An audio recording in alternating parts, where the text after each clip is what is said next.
بسم الله الرحمن الرحيم الحمد لله رب العالمين والصلاة والسلام على سيد الأنبياء والمرسلين وعلى آله وصحبه أجمعين أما بعد قال الله تبارك وتعالى في كلامه العظيم كتب عليكم الصيام كما كتب على الذين من قبلكم اللہ تبارک و تعالی نے اس آیت شریفہ میں یہ ارشاد فرمایا کہ اے امت محمدیہ اور مسلمانوں، اللہ تبارک و تعالی نے تمہارے اوپر روزوں کو اسی طریقے سے فرض کیا ہے جس طریقے سے تم سے پہلے اور تم سے پہلے جو امتیں گزری ہیں ان کے اوپر روزے فرض کیے گئے تھے۔ روزے پہلی امتوں کے اوپر بھی فرض کیے گئے اور وہی روزے تمہارے اوپر بھی فرض کیے جا رہے ہیں، مگر جو خصوصیتیں اللہ تعالیٰ نے امت محمدیہ علیہ الصلاۃ والسلام کو عطا فرمائی وہ پہلی امتوں کو نہیں دی گئی، جیسے حضرت ابو ہریرہ رضی اللہ عنہ ارشاد فرماتے ہیں کہ اللہ تبارک و تعالیٰ نے امت محمدیہ کو 5 خصوصیات جو کہ رمضان المبارک میں عطا کیے ہیں صرف کسی امت کو عطا فرمائی، کسی اور امت کو نہیں دی۔ وہ 5 خصوصیات یہ ہیں کہ رمضان المبارک کا جب مہینہ شروع ہوتا ہے تو اللہ تعالیٰ جو پورے سال شیطان کھلے ہوتے ہیں اور امت محمدیہ کو غلط کاموں کی دعوت دیتے ہیں، غلط کاموں کو ابھارتے ہیں،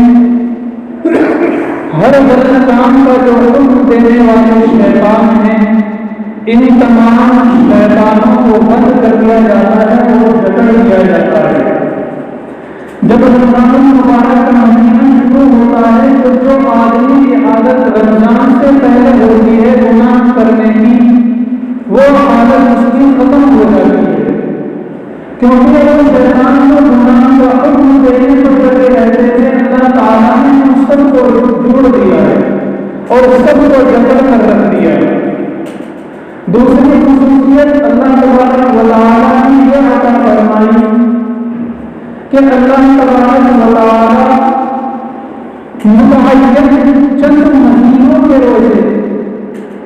چند دنوں کے روزے صرف اس امت کو عطا فرمائے۔ اللہ نے ارشاد فرمایا کہ اے اللہ، جو یہ رجب کا مہینہ ہے، رجب کا مہینہ میری امت کا مہینہ ہے، اور رجب کے بعد آنے والا مہینہ شعبان کا، یہ شعبان کا مہینہ میرا مہینہ ہے، یعنی ہمارے نبی صلی اللہ علیہ وسلم نے کہا کہ رجب کا مہینہ میرا مہینہ ہے اور رجب کا مہینہ میری امت کا مہینہ ہے۔ میری امت کو چاہیے کہ اس رجب کے مہینے میں اللہ تعالیٰ کی عبادت بے انتہا کرے، اور اس سے اگلے والا جو مہینہ ہے شعبان کا، یہ شعبان کا مہینہ میں محمد صلی اللہ علیہ وسلم کا مہینہ ہے، اور اس سے اگلا جو مہینہ ہے رمضان کا، یہ رمضان کا مہینہ اللہ تبارک و تعالیٰ نے اپنے لیے رکھ دیا کہ اللہ تعالیٰ نے جس وقت میدان محشر میں حساب و کتاب کا میدان قائم کر رکھا ہوگا اور لوگوں کے اعمال کی جزا دی جا رہی ہوگی، لوگوں کو ان کے اعمال کا ثواب دیا جا رہا ہوگا، اس وقت اللہ تبارک و تعالیٰ ہر اچھے عمل کا بدلہ، ہر نیک عمل کا بدلہ فرشتوں سے دلوائیں گے، حتیٰ کہ نماز جو کہ دین کا ستون ہے، اللہ کے نبی نے ارشاد فرمایا الصلاۃ عماد الدین، کہ نماز یہ دین کا ستون ہے. اگر ستون ہی درمیان میں باقی نہ رہے تو پھر پوری عمارت اپنی اصل حالت پر قائم رہ سکتی ہے یا نہیں، اس کا کوئی اندازہ نہیں لگایا جا سکتا. اگر کسی آدمی نے نماز کو قائم کیا، نماز کی پابندی کرتا رہا، تو اس کے دین کا اعتبار ہے. اگر نماز ہی جو کہ اصول ہے اسی کو چھوڑ دیا تو گویا کہ اس نے پورے دین کو تباہ کر دیا. تو اللہ تبارک و تعالیٰ اتنی اہم نماز جو کہ سب سے اہم عبادت ہے، اس کا بدلہ بھی اللہ تعالیٰ فرشتوں سے دلوا رہے ہیں. لیکن جب روزے کا مسئلہ آیا اور روزے کے ثواب دینے کی باری آئی تو اللہ تعالیٰ نے کہہ دیا کہ اے فرشتوں، یہ رمضان کا مہینہ میرا مہینہ ہے. جب یہ میرا مہینہ ہے تو اب اپنے بندوں کو میں خود ان کے اعمال کی جزا دوں گا. اور اللہ تعالیٰ جو کہ مالک یوم الدین ہے، قیامت کے دن کا مالک ہے، وہ یہ کہہ رہا ہے کہ رمضان میرا مہینہ ہے. جب کوئی شخص کسی چیز کی نسبت اپنی طرف کر دے کہ یہ چیز میری چیز ہے تو اس کی قدر بیان کی جاتی ہے. اللہ تعالی جب کسی چیز کی جانب یہ نسبت بیان فرما دے کہ یہ میری چیز ہے، رمضان کا مہینہ میرا مہینہ ہے، اپنے بندوں کو اعمال کا ثواب میں اپنے دستے مبارک سے دوں گا، تو اللہ تعالیٰ کتنا ثواب ایک روزے کا اپنے بندے کو دے دے اس کا کوئی اندازہ نہیں لگایا جا سکتا. کیونکہ ثواب دینے والا مالک یوم الدین ہے. ثواب دینے والا وہ شخص ہے جو قیامت کے دن کا مالک ہوگا. قاضی نہیں ہوگا، فیصلہ نہیں کرے گا، بلکہ مالک ہوگا. مالک کو اختیار ہوتا ہے کہ وہ جتنا چاہے اپنے مال میں تصرف کر لے، جتنی اپنی جیب سے رقم نکالے، کیونکہ وہ اپنی جیب کے پیسوں کا مالک ہے. دوسرا اس کو ٹوکنے کا اختیار نہیں رکھتا کہ تو اتنے پیسے کیوں نکال رہا ہے. وہ یہ کہے گا میں مالک ہوں، مجھے اختیار ہے اپنی رقم کا، میں جتنی چاہے رقم دوں کیونکہ میں اس کا مالک ہوں. تو اللہ تبارک و تعالیٰ یہ ارشاد فرما رہے ہیں کہ رمضان کا مہینہ میرا مہینہ ہے. اس مبارک مہینے کے اعمال کا ثواب یعنی روزے کا ثواب میں خود دوں گا. اس کا اندازہ نہیں لگایا جا سکتا. اللہ تبارک و تعالیٰ نے جن چیزوں کی نسبت اپنی جانب فرمائی ان میں سے ایک تو رمضان کا مہینہ ہے. دوسرا اللہ تبارک و تعالیٰ نے ارشاد فرمایا کہ یہ کعبہ شریف یہ بیت اللہ ہے، یہ اللہ کا گھر ہے. تو مسجدیں بہت ہیں، مسجد یہ ہماری ہی ہے اور مسجد بیت اللہ ہی ہے. کعبہ یہ بھی ایک اللہ کی عبادت کا گھر ہے. یہ مسجد جس میں ہم بیٹھے ہیں یہ بھی اللہ کی عبادت کا گھر ہے. لیکن کعبے کے اندر نماز پڑھنے کا ثواب کچھ اور درجہ رکھتا ہے. ہماری اس مسجد میں نماز پڑھنے کا ثواب وہ درجہ نہیں رکھتا ہے. تو اللہ تعالیٰ نے نسبت جب اپنی طرف کر دی اس کی فضیلت بڑھ گئی. حالانکہ بیت اللہ یعنی کعبہ شریف دیکھنے کے اعتبار سے، بلڈنگ کے اعتبار سے آج کی مسجدوں کے مقابلے میں کچھ نہیں ہے. لیکن اللہ نے جو فضیلت بیت اللہ کو عطا فرما دی وہ کسی اور جگہ کو نہیں عطا فرمائی، کیونکہ اللہ تعالیٰ نے اس کی نسبت اپنی جانب فرما دی کہ یہ بیت اللہ ہے. تو جب اللہ نے رمضان کی نسبت اپنی جانب فرما دی کہ یہ میرا مہینہ ہے، اپنے بندوں کو اس مہینے میں خود جزا دوں گا، ان کے اعمال کا بدلہ خود عطا کروں گا، تو ہمیں چاہیے کہ ہم اللہ تبارک و تعالیٰ کی اس مہینے کی قدر کر لیں. نہ جانے آئندہ آنے والا رمضان ہمیں نصیب ہو یا نہ ہو، ایک ایک لمحہ ہمیں رمضان المبارک کا بڑی ہی گیا وہ وقت پھر ہاتھ آتا نہیں ہے۔ تو ہمیں اللہ تبارک و تعالیٰ کا جتنا زیادہ ذکر ہو سکے اتنا زیادہ ذکر اس مہینے میں کرنا چاہیے۔ قرآن ہم پورے سال پڑھتے ہیں، لیکن ہماری عادت اس مہینے میں قرآن پڑھنے کی اب سے سال جو 11 مہینوں میں ہم نے قرآن پڑھا ہے اس سے زیادہ قرآن ہم اس مہینے میں پڑھنے والے بنے۔ نماز ہم پورے سال پڑھتے ہیں، عبادتیں ہم پورے سال کرتے ہیں، لیکن جب رمضان المبارک کا مہینہ آئے تو مسلمانوں کو چاہیے کہ اپنی مساجد کو عبادتوں سے آباد کر لیں، کیونکہ اللہ کے نبی کی عادت شریفہ تھی کہ جس وقت رجب کا مہینہ آتا تھا تو امت کو پیغام دینا شروع کر دیتے تھے، اور کبھی تقریر کے ذریعے، کبھی وعظ کے ذریعے، کبھی عمل کے ذریعے امت کو یہ پیغام دیا کہ اے لوگوں،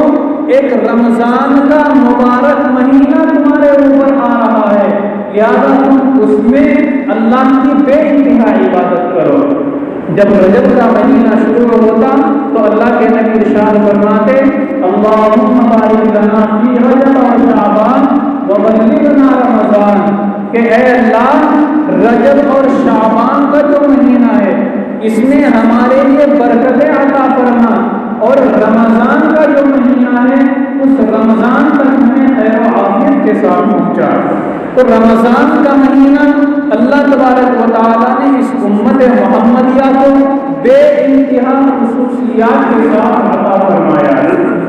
رمضان کے مہینے میں شرکت شیطان جو ہوتے ہیں ان سب کو جکڑ کر ایک طرف باندھ دیا جاتا ہے۔ دوسری خصوصیت جو اللہ تبارک و تعالیٰ نے اس امت کو عطا فرمائی وہ یہ ہے کہ جنت کو اللہ تعالیٰ نے آراستہ پہلے سے کر رکھا ہے۔ جنت ہی نام ہے نعمتوں کا، کہ نعمتوں والی جگہ اللہ تعالیٰ اس امت کو عطا فرمائیں گے،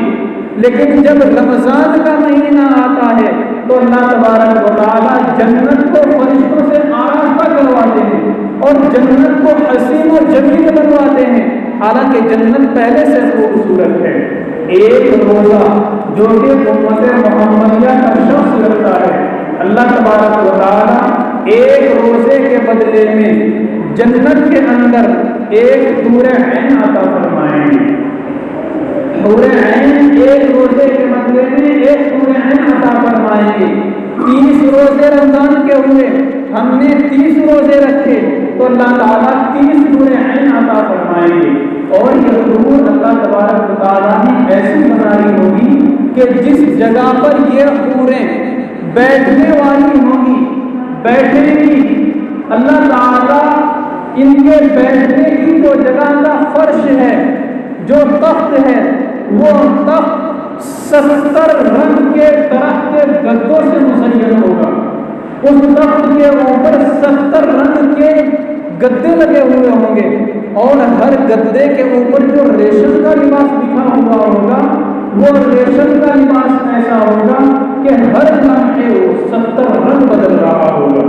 اور ہر رنگ ایسا ہوگا کہ ایک رنگ جو پہلے والا تھا دوسرا رنگ اس سے ہٹ کر ہوگا، تیسرا رنگ اس سے ہٹ کر ہوگا۔ اور یہ حور عین جس وقت مسلمان بندہ، روزے دار بندہ افطار کرتا ہے تو یہ حور عین دعا کرتی ہے اے اللہ تیرے اس بندے نے روزہ رکھا ہے تیرے لیے، اس نے اپنی خواہشات کو دبا کر رکھا تیرے لیے، یہ بھوکا رہا کسی کو نہیں پتا چلا صرف تیرے لیے، تو اے اللہ تو نے مجھے بنایا اس روزے دار کے لیے، لہذا اس روزے کی برکت سے تو اس کے درمیان اور میرے درمیان اتفاق اور اتحاد اور ہمیں ملنے کا موقع عطا فرما۔ یہ جنت کی حور عین ہے، اور اس حور عین کو اللہ تعالیٰ کیسا لباس پہنائیں گے؟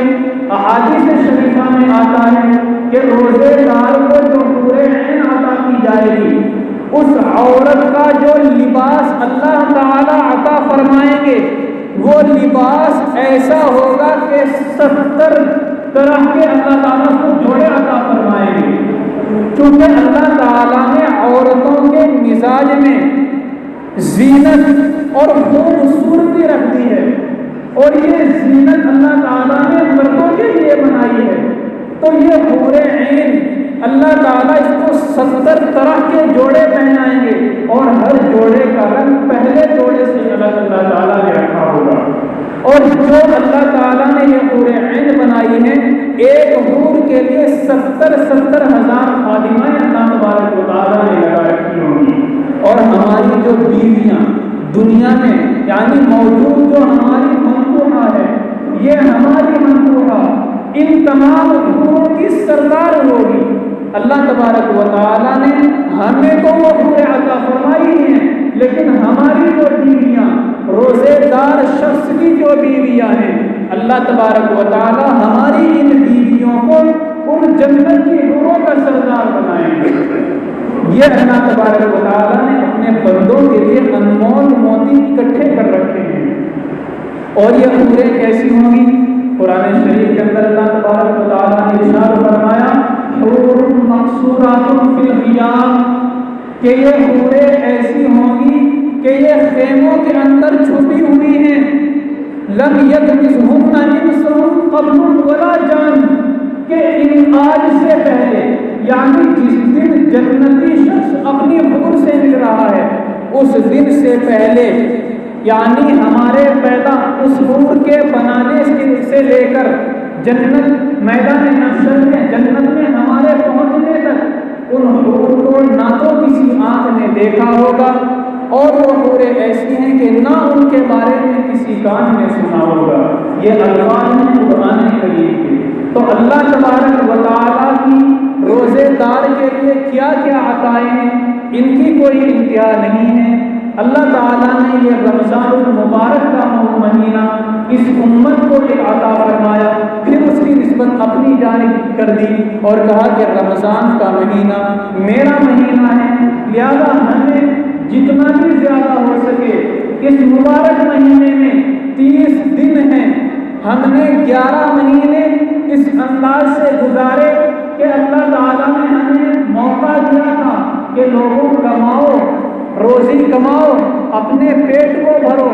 لیکن تم اتنے مشغول ہوئے کمانے میں کہ تم مجھے ہی بھول بیٹھے ہو، لہٰذا میں تمہیں ایک رمضان کا مبارک مہینہ دے رہا ہوں۔ اس رمضان کے مہینے میں تم مجھے اختیار کر لو، میری عبادت کر لو، پھر میں تمہیں اس کا بہترین بدلہ عطا فرماؤں گا۔ اللہ تبارک و تعالیٰ ہم سب کو رمضان المبارک کی ایک ایک لمحے کی قیمت کی قدر کرنے کی توفیق عطا فرمائے۔